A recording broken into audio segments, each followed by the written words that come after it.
제가 그 교육부서 사역을 하면서요, 여러 수련회 또 이렇게 청년들 또 우리 또 교회 성도분들하고 이렇게 선교, 단기 선교를 다녀오고 했습니다.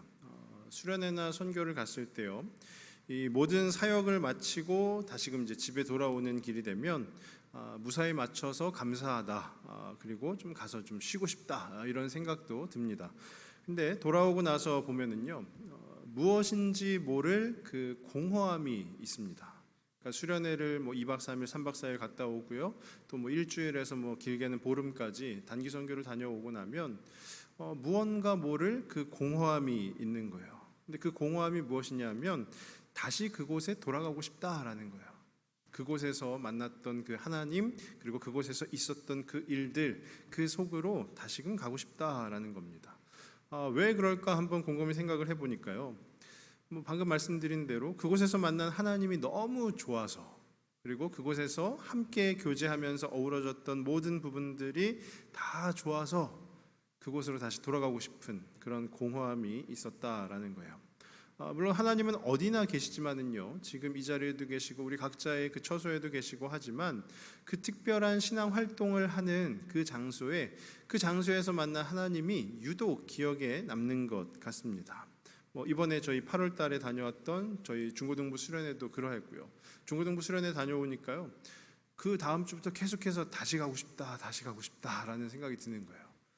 그래서 저희 중고등부 선생님들하고 의논해서 밖으로 나가는 거는 좀 어렵겠지만 10월 중에 교회에서 1박 2일로 수련회를 하자, 이렇게 해서 지금 계획을 하고 있습니다. 우리 성도분들께서 우리 중고등부를 비롯한 우리 모든 교육부서를 위해서 늘 기도해 주시죠. 더 열심히, 더 뜨겁게 기도를 부탁드립니다. 우리 자녀들이 그 신앙 안에서, 그 믿음 안에서 잘 자라날 수 있었으면 좋겠다라는 것이에요. 제가 앞서 말씀드린 이 공허함과는 조금 다른 것이긴 하겠지만은요, 오늘 이 말씀에도 이 엘리야가 등장을 하는데요, 이 엘리야 마음속에도 이 공허함이 보입니다. 놀라운 하나님의 역사하심 뒤에 이 엘리야에게도 그런 공허함이 좀 찾아온 것 같아요. 그래서 그 공허함이 어떻게 말씀 속에서 해결이 되는지 함께 살펴보기를 원하는데요. 먼저 오늘 본문에 대해서 좀 더 살펴보면은요, 오늘 엘리야가 로뎀나무 아래에서 하나님을 만난 이야기가 바로 오늘 이 열왕기상 19장의 말씀이다라는 것입니다. 그럼 그 앞선 부분에서 무슨 내용이 있었느냐 하면은요,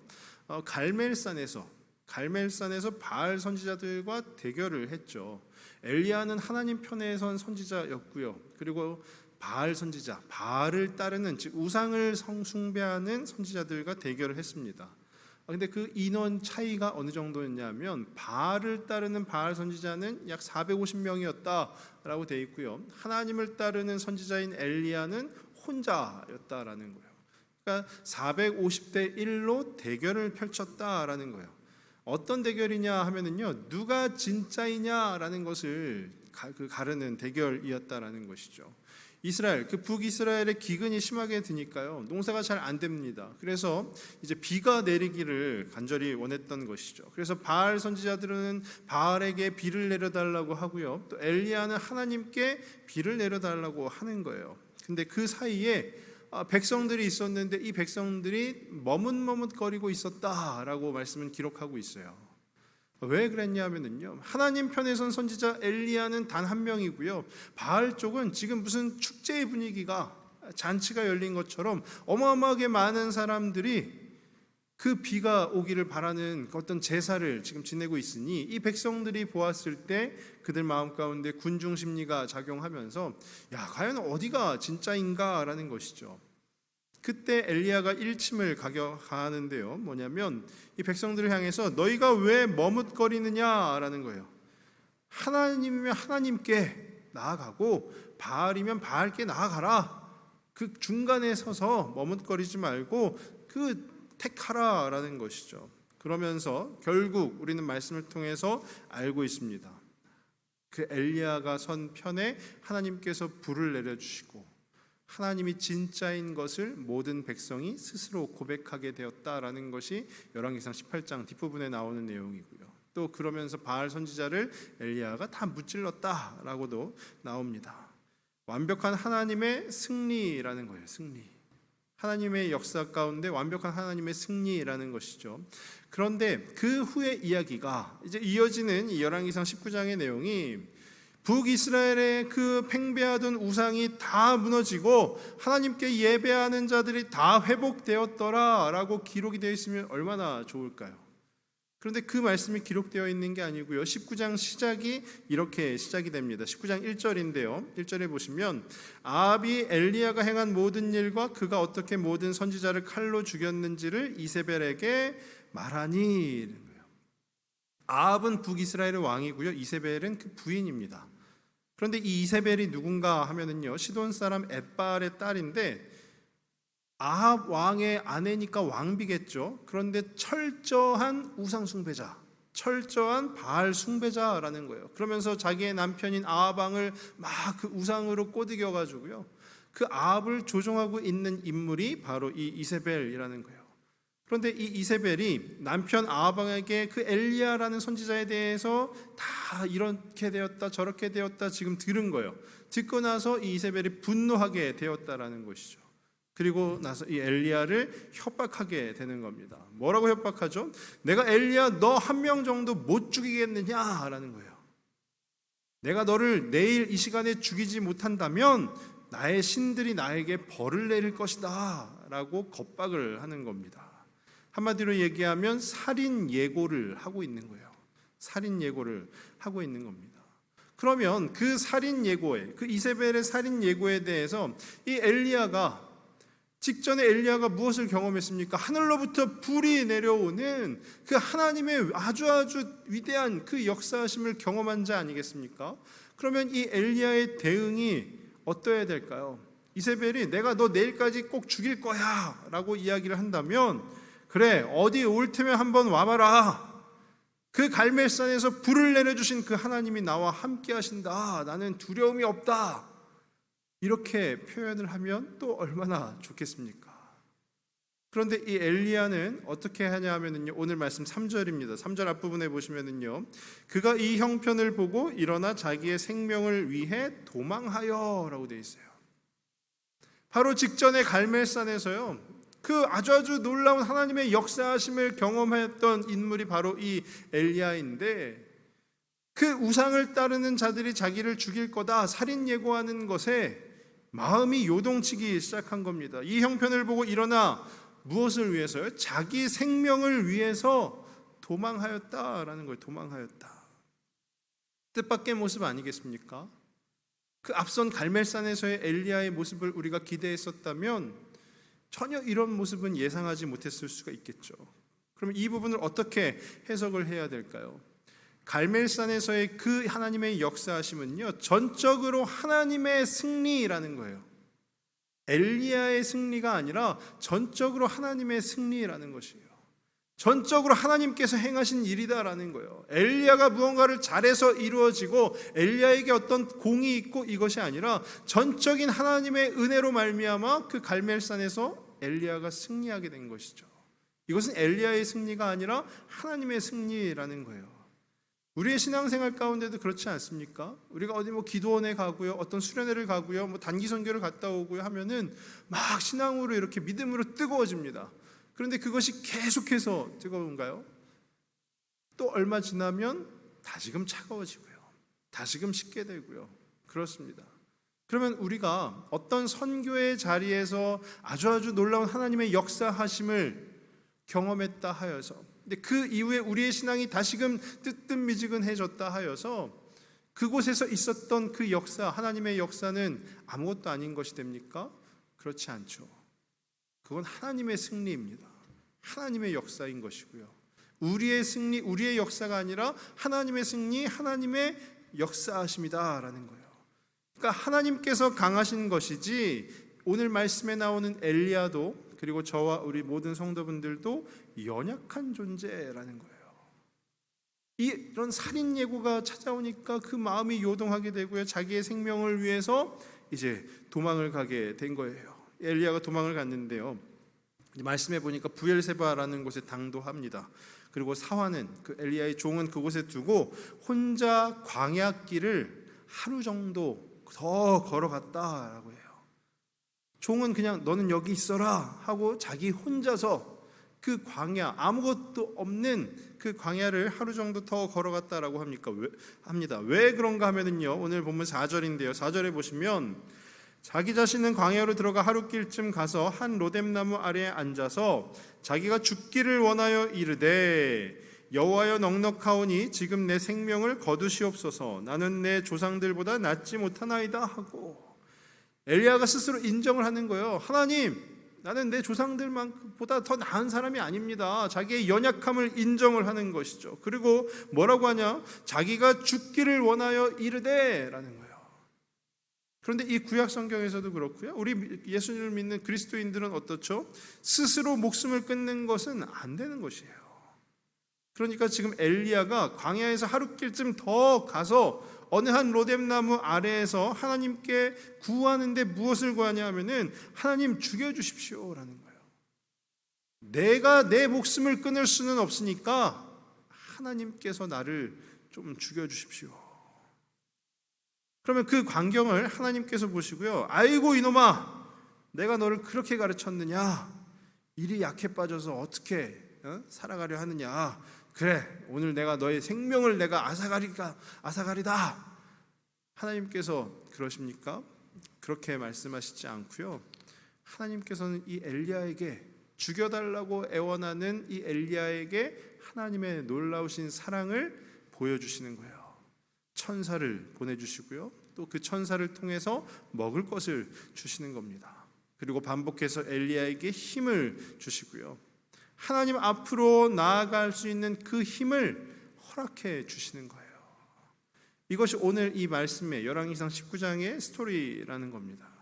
엘리야에게 아주 마음이 낙심하여서 무너져 있는 그 엘리야에게 하나님의 위로와 격려를 전하시는 그 하나님의 사랑, 그것이 바로 오늘 열왕기상 19장의 내용이다라는 것입니다.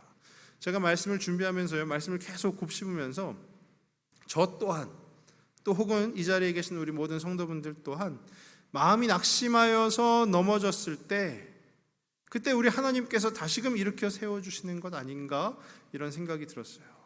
그리고 그 하나님의 그 사랑을, 그 하나님의 그 위로를, 그 격려를 이미 우리는 받은 자들이고 또 받고 있는 자들이 아닌가, 그런 생각도 들었습니다. 그렇지 않으십니까? 우리가 낙심하여서 넘어졌을 때 우리를 일으켜 세워주시는 분이 누구십니까? 바로 그 하나님 아니십니까? 그 하나님께서 그럼 오늘 이 본문 가운데 엘리야에게 어떤 사랑을 베풀어 주셨는지 한번 두 가지로 생각을 해보면요, 먼저 첫 번째는 깊은 공감의 사랑입니다.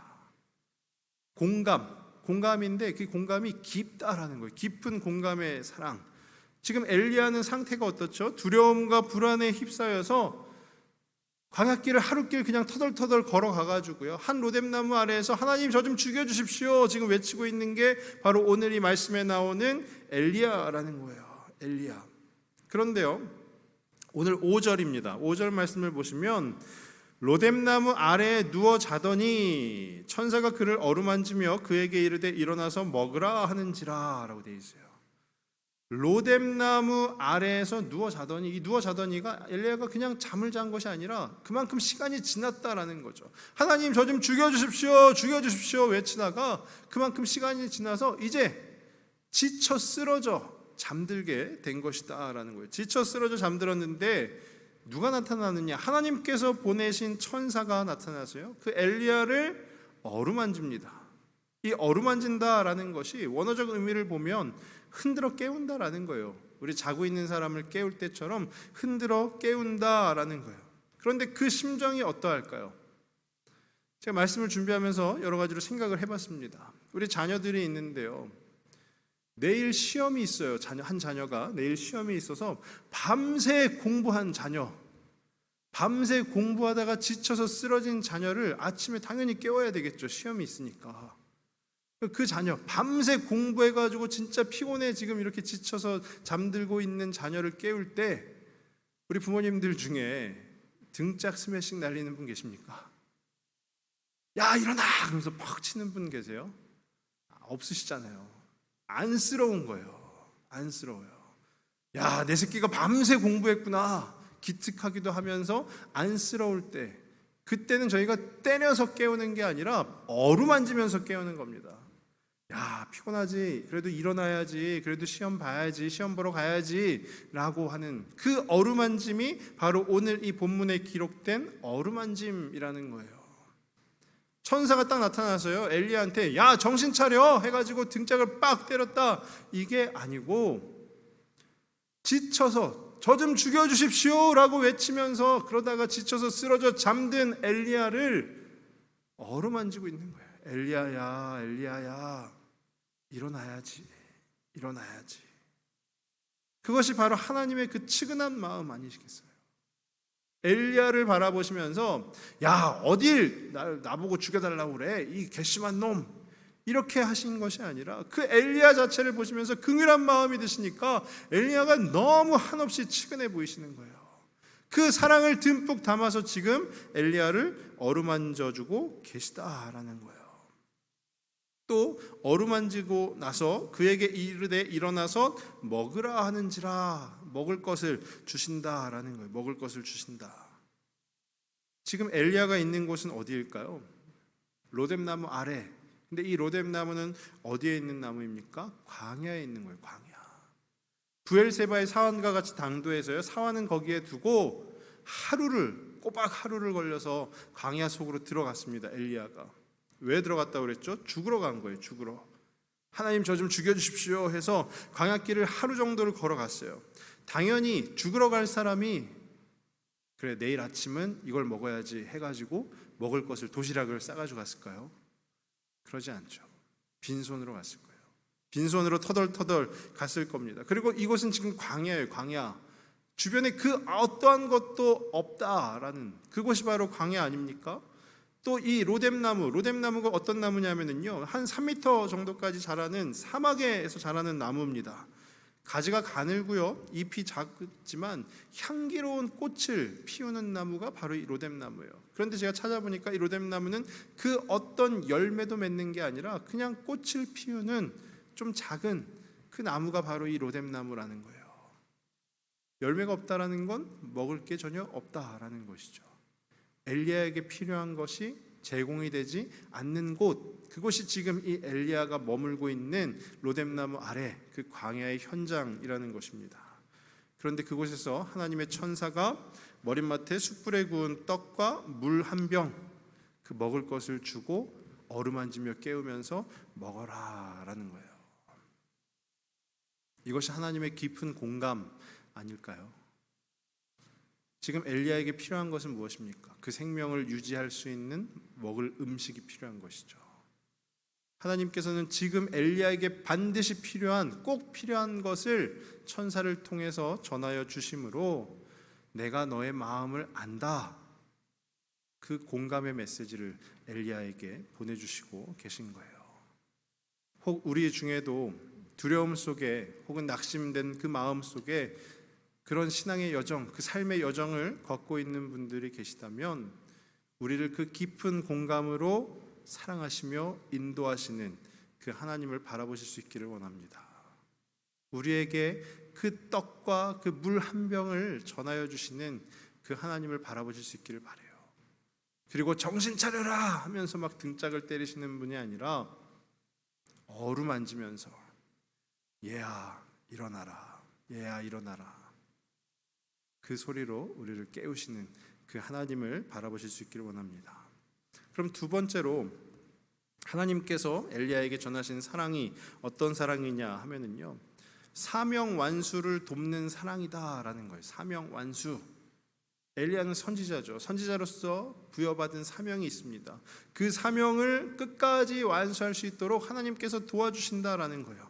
그러니까 공감만 하시는 것이 아니라 그냥 들으시고 그냥 먹을 것만 좀 주시고 야 이제 네가 알아서 살아 이렇게 말씀하시는 것이 아니라 실제적으로 엘리야의 그 삶을 이끌어갈 수 있도록 격려하시고 힘을 주시는 분이 바로 오늘 말씀에 기록된 그 하나님의 사랑이다라는 거예요.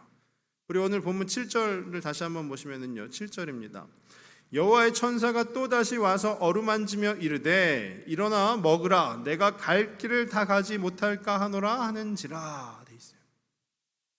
하나님의 천사가 엘리야에게 와서 한번 음식을 줬어요.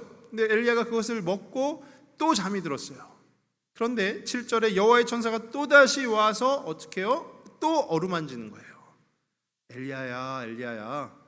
그리고 일어나서 먹으라. 또 음식을 주는 겁니다. 그렇게 하시는 이유가 무엇이냐면요, 그 뒷부분에 나와 있는데요, 갈 길을 다 가지 못할까 하노라 라는 거예요. 갈 길을 다 가지 못할까. 표면적으로만 보면은요, 너 여기서 죽을 사람이 아니야 라고 하나님께서 말씀하시는 거죠. 너가 해야 되는 일이 분명히 있어 라고 말씀하시는 거예요. 갈 길을 다 가지 못할까 걱정이 된다라는 것이죠. 엘리야는 그 자리에서 자기의 생을 마감하려고 했습니다. 그런데 하나님께서는요, 너 여기서 죽을 사람이 아니야 라고 엘리야에게 말씀하시는 거예요. 그 갈 길이라는 게 무엇일까요? 엘리야가 가야 할 길, 선지자로서 부여받은 그 사명 아닐까요? 후에 엘리야는 호렙산에 가고요, 또 이스라엘을 위해서 엘리사를 키워내고요, 또 하나님의 사역을 능히 감당하는 이 바로 엘리야 선지자입니다. 엘리야 선지자. 사명을 완수할 수 있도록 하나님의 그 도우심을 받은 이가 바로 이 엘리야라는 거예요.